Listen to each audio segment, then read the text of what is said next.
Motorcycle चलाते समय motorcycle के पावर और स्पीड को बदलना जरूरी होता है। इसके लिए हम एक गियर शिफ्ट लीवर का उपयोग करते हैं। मोटरसाइकिल गियर बॉक्स में दो शाफ्ट में मौजूद विभिन्न व्यास के गियर्स होते हैं, जिन्हें आवश्यकता के अनुसार बदला जा सकता है।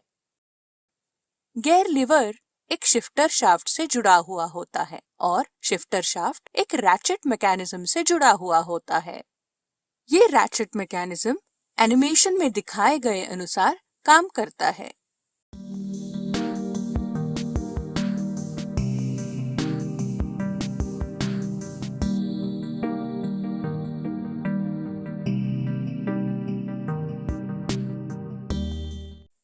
इस रैचेट मैकेनिज्म का उद्देश्य शिफ्टिंग ड्रम को एक निश्चित कोण पर घुमाना है। इस शिफ्टिंग ड्रम में विशेष आकार के स्लॉट्स होते हैं। इन स्लॉट्स में 3 सी आकार के शिफ्टिंग फोर्क फिट किए जाते हैं। प्रत्येक शिफ्टिंग फोर्क में एक एक डॉग गियर फिट होता है। जैसे जैसे शिफ्टिंग ड्रम घूमता है, शिफ्टिंग फोर्क्स दाएं या बाएं स्लाइड होते हैं, जिसके साथ डॉग गियर्स भी चलते हैं। शिफ्टिंग फोर्क और डॉग गियर स्लाइड करने का मकसद बाद में बताया जाएगा। पहले गियर बॉक्स में विभिन्न गियर्स को कैसे क्रमबद्ध रूप में रखा जाता है वो समझते हैं। इसमें एक इनपुट शाफ्ट और एक आउटपुट शाफ्ट होता है। अलग अलग व्यास वाले गियर्स इन दोनों शाफ्ट में रखे जाते हैं। कुछ गियर्स में इंटरनल स्प्लाइन्स होते हैं। ये इंटरनल स्प्लाइन अपने शाफ्ट के एक्सटर्नल स्प्लाइन से मैशिंग होते हैं। ये गियर अपनी शाफ्ट के गति में ही घूमने के साथ साथ दायां और बायां भी स्लाइड कर सकता है। सभी स्प्लाइन वाले गियर्स को लाल रंग में दिखाया गया है। कुछ गियर्स फ्री व्हीलिंग गियर्स होते हैं। ये गियर स्वतंत्र रूप में घूम सकते हैं, लेकिन दायां या बायां स्लाइड नहीं कर सकते हैं। सभी फ्री व्हीलिंग गियर्स को नीले रंग में दिखाया गया है। इन गियर्स के अलावा एक स्टैटिक गियर होता है जो इनपुट शाफ्ट से जुड़ा हुआ होता है। हम इन सभी गियर्स को 1 से 5 तक संख्या देते हैं ताकि समझने में आसान हो। कृपया यहाँ ध्यान दें कि प्रत्येक डॉग गियर में डॉग टीथ होता है, जो बगल वाले फ्री व्हीलिंग गियर्स में स्लाइड करके इन दो गियर को लॉक कर सकता है। अब हम समझते हैं कि मोटरसाइकिल में विभिन्न गियर कैसे बदले जाते हैं। अभी हम देख सकते हैं कि हर स्प्लाइन्ड गियर्स एक फ्री व्हीलिंग गियर के साथ मैश हुआ है। इस स्थिति में यदि हम इनपुट शाफ्ट को घुमाते हैं तो आउटपुट शाफ्ट तक कोई भी पावर ट्रांसफर नहीं होता है। यह तब होता है जब हमारी मोटरसाइकिल न्यूट्रल स्थिति में होती है। 1 नंबर गियर में शिफ्ट होने के लिए आउटपुट साइड में dog gear number 5 free wheeling gear number 1 की ओर स्लाइड करता है और इसके साथ लॉक होता है।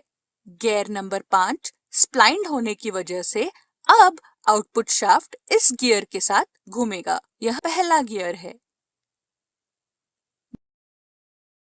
2 नंबर गियर में शिफ्ट होने के लिए आउटपुट शाफ्ट में डॉग गियर नंबर 5 न्यूट्रल स्थिति में आ जाता है और डॉग गियर नंबर 4 स्लाइड करके 2 नंबर गियर के साथ लॉक हो जाता है।